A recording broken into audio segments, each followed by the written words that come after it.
Port Gibson is a rural area just east of Rochester in New York State. It's a quiet area with many farms that dot the landscape. In the 1840s, there was a farm owned by Hiram Edson that housed some very important meetings and saw some key developments take place. Here, in the quietness of the countryside, let us take a walk down this particular part of Memory Lane.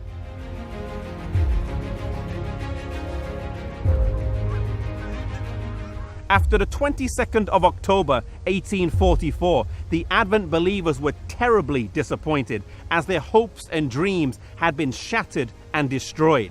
Hiram Edson was no different. He was confused as he believed that his study of the prophecies had been accurate, yet Jesus hadn't come. How would they reconcile this? Did they have the date wrong as some had suggested? He didn't think so. The dates and calculations had been solid. Did they have the event wrong? Well, they must have, because Jesus hadn't come. But what else could it mean?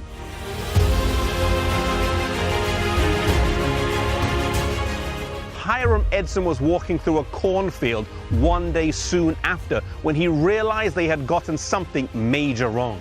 They had been so focused on the parable of the 10 virgins in Matthew 25 as it seemed to match the events of 1844 that they had missed Christ's other wedding parable in Luke chapter 12. In Luke, it says that we must wait while we wait for the Lord to return from the wedding. He also realized that in Daniel 7, it says that the Son of Man would come to the Ancient of Days rather than to the earth.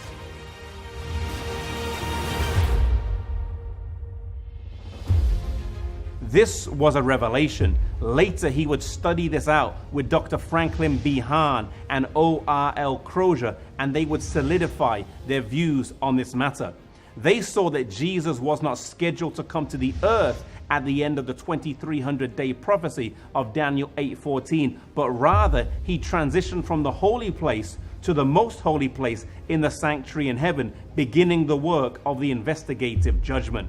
It was Owen Russell Loomis Crozier who wrote the first issue of The Day Dawn in March of 1845 that explained the reason for the delay in Jesus' return and preserved the historicist framework of Daniel 8 and 9.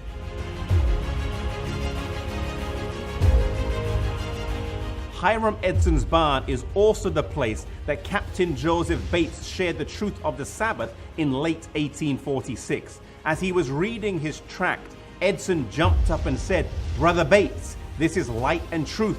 The seventh day is a Sabbath, and I am with you to keep it." Crozier and Hahn also accepted the Sabbath, and thus this linked those in Western New York who were presenting the sanctuary with those in New England who were teaching the Sabbath.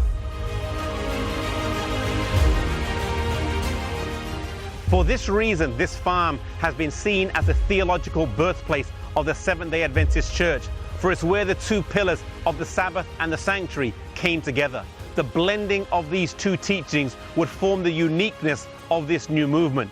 The Sabbath was not just seen as a reminder of creation or as part of the Ten Commandments, but rather in the light of the sanctuary and its eschatological or end-time context. In time, Hiram Edson and the other Advent believers would see that their experience in October 1844 was part of Bible prophecy, and that their very disappointment itself was further proof that God was leading them. In Revelation 10, it points out that their experience would first be sweet in the mouth, and then it would be bitter in the belly. And oh, how bitter it had been. The last verse in Revelation 10 admonished them, and it echoes to us today: "Thou must prophesy again." May we take the admonition of the preaching of the unique message of God to heart and go wherever He calls.